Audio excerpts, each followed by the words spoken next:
y es un tema que lamentablemente muchos hermanos, quizá por ignorancia, tal vez muchos sabiéndolo, pues están practicando todo esto y es necesario que este tipo de cosas se hable para que te sirva de bendición, porque la salvación de tu alma depende mucho. Cristo murió por ti en la cruz del Calvario y Él no está dispuesto a que tú te pierdas. Entonces, este es un mensaje, un contenido que sirve de reflexión para tu vida si lo pones en práctica.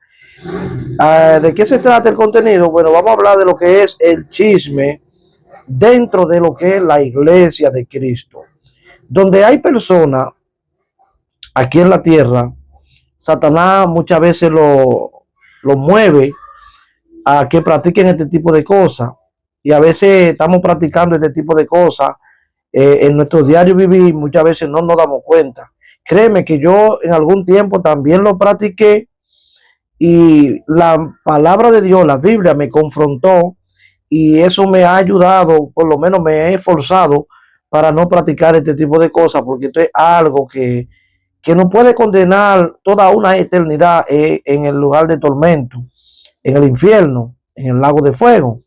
Entonces vamos a hablar de todas estas cosas por la Biblia, para que si tú estás practicando todo esto, pues tú puedas apartarte de todo esto a tiempo. Vamos a explicar qué es lo que es el chisme dentro de la iglesia, pero vamos a utilizar como pasaje bíblico un mandato que Dios da para el pueblo de Israel, después que Dios saca al pueblo de Israel de la esclavitud de Egipto, le da la ley a Moisés y le dice de esa ley para que instruya al pueblo. Entonces, dentro de esos mandatos que Dios da, vemos que acá en el libro de Levítico, en el capítulo 19, versículo 16, entre esos mandatos hay uno muy poderoso que Dios le dice: no andará chismeando entre tu pueblo, no atentará contra la vida de tu prójimo. Y luego dice: yo, Jehová.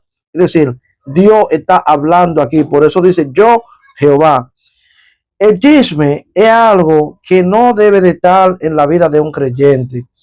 Si una persona no es cristiano y quiere practicar todo esto, pues tiene toda la libertad, pero cuando usted decide venir a Cristo y aceptar al Señor como Salvador de su alma, pues usted tiene que alejarse, amado, de todo esto, porque esto no lleva nada bien. La Biblia habla en muchísimos pasajes bíblicos sobre el tema del chisme. Vamos a leerlo a continuación y vamos a explicar qué es lo que es el chisme. Mire aquí, por ejemplo, en Proverbios capítulo 11, versículo 13 dice: el que anda en chisme descubre los secretos del amigo, ¿verdad? Oye bien, el que anda en chisme descubre el secreto, mas el espíritu fiel lo guarda. Es decir, cuando tú tienes un espíritu fiel, un espíritu que Dios te ha regalado y tú pones en práctica y quieres andar conforme a la voluntad de Dios, que dice que el espíritu fiel lo guarda. Ahora, no es para que tú le guardes el pecado a alguien, sino es que cuando una persona, tú entiendes que está actuando mal, en vez de tú divulgar lo de esa persona, lo más conveniente, lo más correcto, es que tú te acerques de esa persona como su amigo, un espíritu fiel, un espíritu manso, y le hable: mi hermano, mi amigo, esto no es de agrado a Dios, esto hay que dejarlo, esto hay que soltarlo. Entonces, cuando tú haces esto, tú lo puedes estar encaminando a que esa persona pueda avanzar y se aparte de este mal. Bien, dice aquí también Proverbios capítulo 16, versículo 28, dice: el hombre perverso causa contienda y el chismoso aparta a los mejores amigos. Wow, qué poderoso. Cuando tú te dedicas al chisme, a veces tú estás en chisme y hay dos personas que son muy amigos y por un chisme tuyo, pues tú puedes hacer que esa amistad pues pueda abandonarse, que ellos no continúen siendo amigos, amado. Entonces, toda esta cosa hay que dejarlo. Mira, dice así también en 2 de Timoteo, capítulo 3, del verso 1 al 5, dice aquí que describe lo que son, dice aquí, describe a lo que en los últimos días serán chismosos, entre otros vicios, Santiago también habla en el capítulo 3, versículos 5 al 6, habla sobre la lengua, cómo puede ser usada para chismear y dañar a otro. Ve, la lengua, un órgano tan pequeño que tú y yo tenemos en nuestro cuerpo, y muchas veces nosotros, como dice Santiago aquí, podemos dominar un avión, un carro con un freno, un caballo, jalándole el freno, y muchas veces nosotros un órgano tan pequeño como lo que es la lengua, pues no lo dominamos, amado. Entonces es necesario que dominemos todo esto. Por ejemplo, hay más características del chisme. Por ejemplo, cuando tú estás en una congregación, en una iglesia, y los problemas de esa congregación, ya que en todas las congregaciones siempre hay problemas, hay dificultades, etcétera. Pero cuando tú sales a divulgar para afuera los problemas de esa congregación, tú te estás convirtiendo también en un chismoso. Cuando tú ves que tu líder, tu pastor hace algo, y en vez de tú jalarle, hablarle con relación a ese tema en forma de consejo o algo, porque usted como miembro puede acercarse a sus líderes, lo puede aconsejar, pero si usted no lo hace, sino que usted sale a hablar en contra de su líder afuera, usted también es un chismoso, amado, y eso no es de agrado a Dios.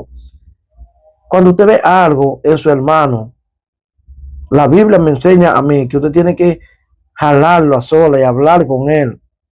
No ir directamente ante el líder y decirle, mire que fulano hizo esto, que fulano aquello. No, usted no debe hacer eso, porque todo el chismoso al final va a tener su recompensa y lo puede condenar a una vida eterna en el infierno.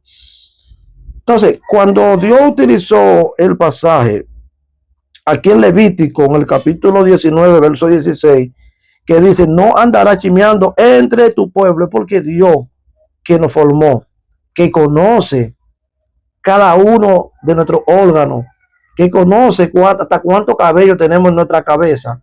Dios sabía que el ser humano podía apretarse para este tipo de cosas. Entonces, por eso aquí lo prohíbe. Por eso dice, no andará chismeando. Es decir, no ande dentro de tu pueblo. Tú decidiste convertirte a Cristo. No ande chismeando, amado. Es necesario que toda esta práctica, pues, la abandonemos. Abandonemos esta práctica porque no son de provecho para nuestra vida. Además, cuando alguien se da cuenta que tú eres chismoso, nunca va a depositar confianza en ti. ¿Por qué? Porque si una persona te cuenta algo, tú lo vas a divulgar, y si esa persona se da cuenta que tú eres una persona, como dice una hermana mía en la fe, flojo de lengua, o sea, de lenguado. Cuando una persona dice es de lenguado y alguien se da cuenta que tú eres de lenguado, pues lamentablemente no van a tener confianza de ti. Entonces, esas son cosas, amado, que usted tiene que apartarse. Estamos en el camino correcto, estamos en el camino de Dios.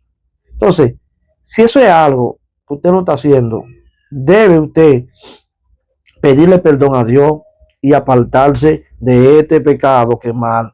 Nunca difame a tu amigo, a tu prójimo, a tu hermano en la fe. Te cuento, estoy haciendo este contenido porque la palabra a mí me confrontó. Yo, aún siendo cristiano, hacía esto, amado. Yo lo hacía. Yo muchas veces me encontraba con un hermano en la fe, y cuando a veces uno se pone a hablar con el hermano en la fe, a veces hasta habla de más. Habla lo que no tiene que hablar, lo que no debe de hablar. Y esto causa mucho daño. Esto causa muchísimo daño. En una ocasión recibí una reflexión donde un amigo le contaba a otro, le decía que él le hizo daño a su amigo con difamar algunas cosas personal de su amigo, y luego le pidió perdón, y el amigo no lo quería perdonar porque se sentía dañado, se sentía traicionado. Entonces se sentía muy mal porque él quería perdón. Entonces a la persona que él le contaba todo eso, le dijo que agarrara un saco de pluma y que la expandiera, que la soltara. Y él fue y lo hizo. Y después que soltó el saco de pluma al aire, de esas plumas que son muchísimas y que son pequeñitas, luego le dijo, ahora recógela. Entonces el amigo le dijo que es imposible recogerla. Entonces él le dijo, así mismo es el chisme. El chisme, cuando sale de tu boca, aunque tú pidas perdón, esas heridas quedan. Esas heridas quedan. Entonces, para usted y yo no ser causante de esas heridas, de lo que es el chisme, lo que tenemos que cuidar nuestra lengua, como dice aquí Santiago capítulo 3, Santiago capítulo